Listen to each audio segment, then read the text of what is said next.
बिस्मिल्लाहिर्रहमानिर्रहीम। अस्सलामुअलैकुम dear students.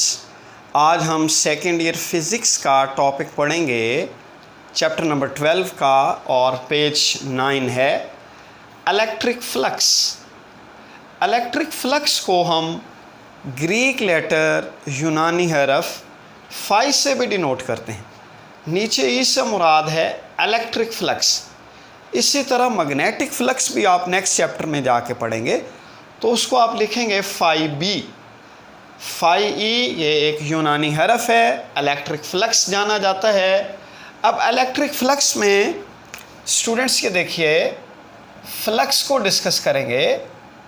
Flux से मुराद है फ़्लो होना, किसी भी चीज़ का, वाटर का फ़्लो होना, एयर का फ़्लो होना, मैग्नेटिक लाइंस का फ़्लो होना, इलेक्ट्रिक लाइंस का फ़्लो होना। तो ये देखिए, फ़र्ज़ कीजिए ये कोई एरिया ए है, यहाँ से वाटर फ़्लो हो रहा है, पानी गुज़र रहा है, तो इसको मैं कहूँगा वाटर फ्लक्स। इसी तरह अगर खिड़की से, दरवाज़े से, फ़र्ज़ कीजिए ये बी एरिया है, ये कोई खिड़की लगा लीजिए, विंडो है, यहाँ से एयर गुज़र रही है, तो इसको मैं कहूँगा एयर फ्लक्स। डियर स्टूडेंट्स, अब आते हैं इलेक्ट्रिक फ्लक्स की जानिब। तो जैसा कि आपको बताया, flow of something from somewhere, ये फ्लक्स है। अब पहले ही आप जानते हैं कि किसी भी चार्ज की ये इंट्रिंसिक प्रॉपर्टी है, बाय नेचर प्रॉपर्टी है कि उसने इलेक्ट्रिक फील्ड जनरेट करना है। अब मान लीजिए कि मैंने ये एक पॉजिटिव चार्ज लिया। अब इस पॉजिटिव चार्ज से ये electric lines in the form of electric field, हम पढ़ आए थे, माइकल फैराडे ने हमें ये कंसेप्ट दिया इस टॉपिक के, इस चैप्टर के दूसरे टॉपिक में, कि चार्ज से जो इलेक्ट्रिक फील्ड जनरेट हो रहा है, इस फील्ड को हमने इलेक्ट्रिक लाइंस की हेल्प से डिनोट करना है, इलेक्ट्रिक लाइंस की मदद से डिनोट करना है, और इन्हीं इलेक्ट्रिक फील्ड लाइन की स्ट्रेंथ को फिर हम इलेक्ट्रिक फील्ड इंटेंसिटी कह देते हैं। तो इलेक्ट्रिक फील्ड इंटेंसिटी हम इन डिटेल डिस्कस करेंगे। तो ये इलेक्ट्रिक फील्ड लाइंस हैं, पॉजिटिव चार्ज से जनरेट हुई। अब ये इलेक्ट्रिक फील्ड लाइंस बहुत ज़्यादा हैं, आप देख रहे हैं, large in number, and I have selected only 4, 1, 2, 3 and 4। इनमें से मैंने 4 इलेक्ट्रिक लाइंस सेलेक्ट की। एरिया ए में से आप स्टूडेंट देख सकते हैं 1, 2, 3 और 4 लाइन गुजर रही हैं। और इस एरिया ए को मैं इस बी पोजीशन पे ले आया, या यहाँ पर हमने एक बी एरिया लिया। यहाँ से इन 4 में से आप स्टूडेंट्स देख सकते हैं 1 और 2, only 2 lines are passing from the area B.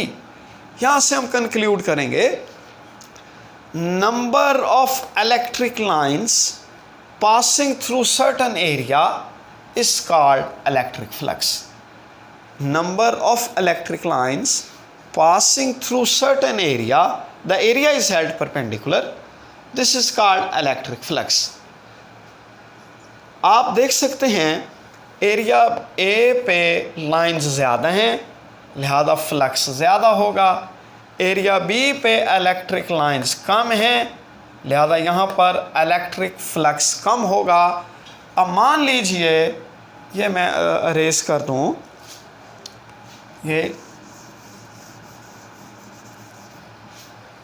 अब स्टूडेंट्स मान लीजिए ये कोई एरिया सी है,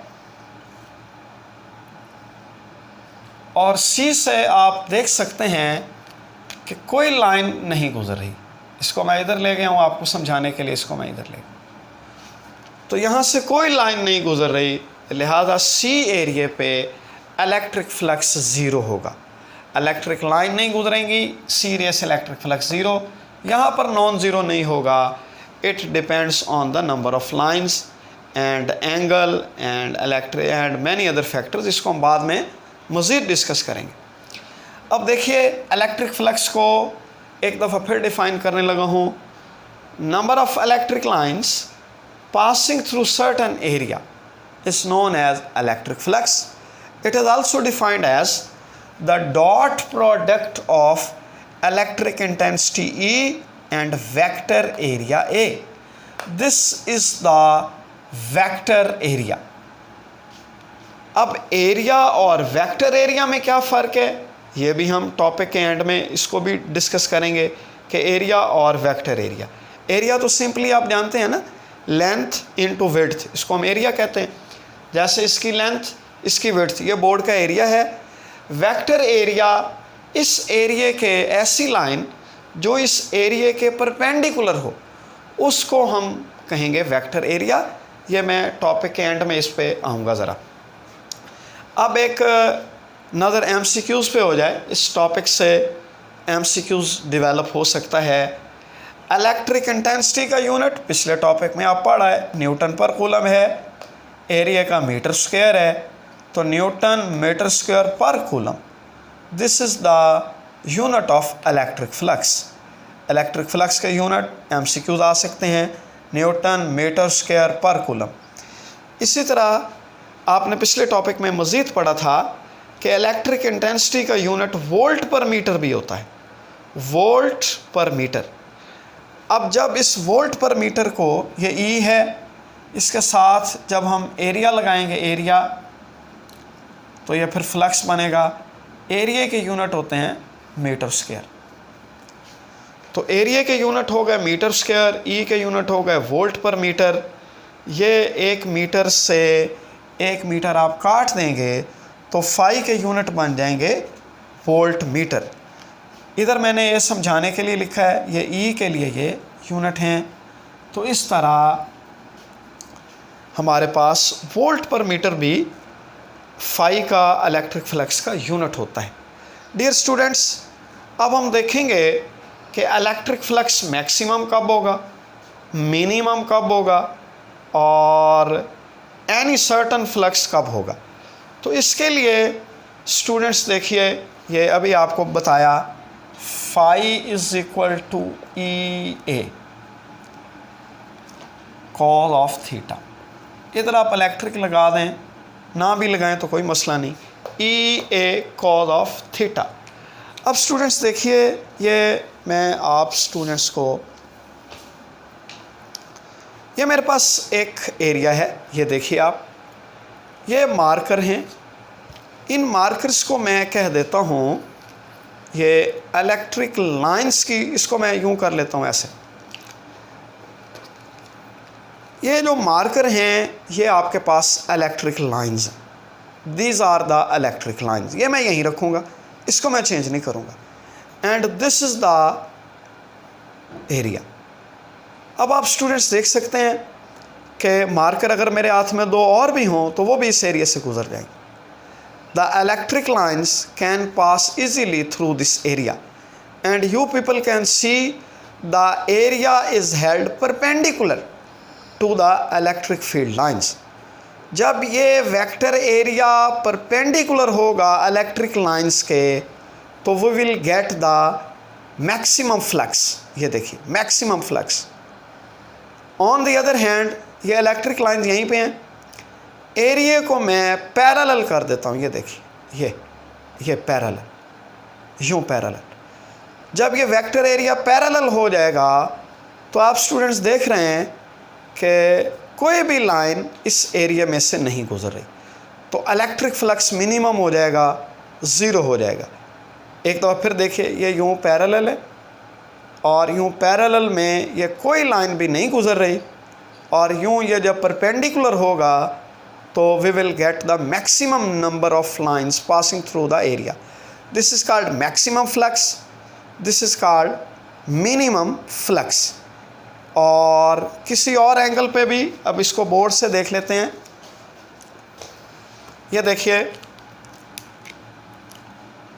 एरिया परपेंडिकुलर है, जबकि वेक्टर एरिया जो है वो पैरेलल होगा, और इसमें मैक्सिमम फ्लक्स जैसा मैंने आपको बताया, आप बेटियां जानती हैं cos 0 1 होता है, तो इसको हम मैक्सिमम फ्लक्स भी कह सकते हैं ऐसे, MAX इधर 0 लगा के, जैसा मैंने अभी आपको बताया। तो this is the maximum flux. इसी तरह दूसरे नंबर पे जब मैंने आपको डायग्राम शो की तो उसमें आपने देखा कि एरिया पैरेलल है, वेक्टर एरिया परपेंडिकुलर है, तो there will be no electric flux. ये देखिए यहाँ से मिनिमम फ्लक्स ये हमने गेट किया 0, चूँकि इस केस में थीटा जो है वो हमारे पास 90 बन रहा है।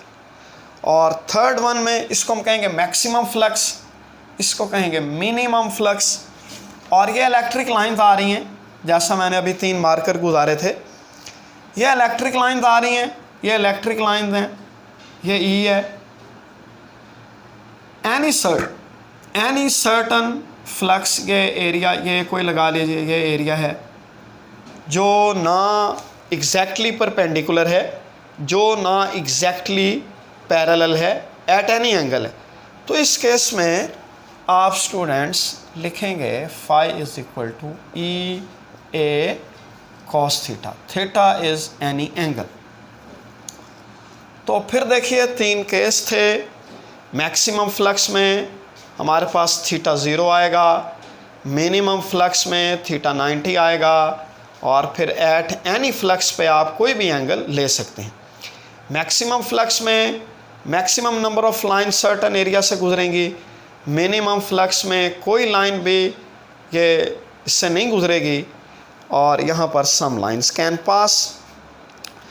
अब ये जो एरिया है और वेक्टर एरिया, इसके लिए मैं बेटियों को एक दफ़ा फिर बताने लगा हूँ। ये देखें, ये अगर मेरा हाथ है, आप इसकी हथेली की डायरेक्शन देखिए तो एग्जैक्टली ये कैमरे की जानिब है या क्लास की जानिब है। अब इसी हथेली की डायरेक्शन देखें, ज़मीन की तरफ हो गई है। तो हथेली की डायरेक्शन को, हाथ की डायरेक्शन को शो करने के लिए मैं ये देखिए एक ब्लू मार्कर यूज़ कर रहा हूँ। ये ब्लू मार्कर जो है, ये यूँ कह लीजिए, ये मेरे पास एरिया है, ये वाला एरिया, इस एरिया की डायरेक्शन को ये ब्लू मार्कर शो कर रही है।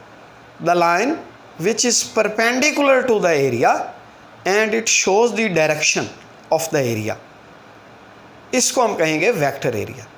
अब अगर मैं ऐसे नीचे कर लेता हूँ तो आप देखेंगे डायरेक्शन यू डाउनवर्ड हो गई है। तो इस तरह देखें, ये जो वेक्टर है, वेक्टर एरिया, ये परपेंडिकुलर है। अगर मैं अपने हाथ को यूँ शो कर दूँ, ये मेरा हाथ है और ये देखें ये हथेली की डायरेक्शन है, तो इस सूरत हाल में आप देखें ये परपेंडिकुलर बनता है, ये वाला केस कि एरिया परपेंडिकुलर होगा जैसे ये, जबकि मैक्सिमम लाइंस उसमें से गुज़र सकती हैं। इसी तरह स्टूडेंट्स, इसमें कोई लाइन नहीं गुजरेगी, इसमें से सम लाइन गुजरेंगी। तो इलेक्ट्रिक फ्लक्स के मुतालिक बाद दफ़ा MCQs, शार्ट क्वेश्चंस वगैरह डेवलप होते हैं। आप इसको जब आपने इसको बनाना है बोर्ड लेवल में, तो ये वाला यूँ चार्ज नहीं बनाना, आपने सिंपली लाइंस बना देनी है, बस चार्ज बनाने की ज़रूरत नहीं है। एक दफ़ा फिर देखिए, इलेक्ट्रिक फ्लक्स को ग्रीक लेटर फाई से डिनोट करते हैं, और ये number of lines passing through certain area होता है। इसको dot product of E and A भी कहते हैं। ये इसके यूनिट बताए, और उसके बाद इसके 3 केस किए। इसको आप पढ़िएगा, प्रैक्टिस कीजिएगा।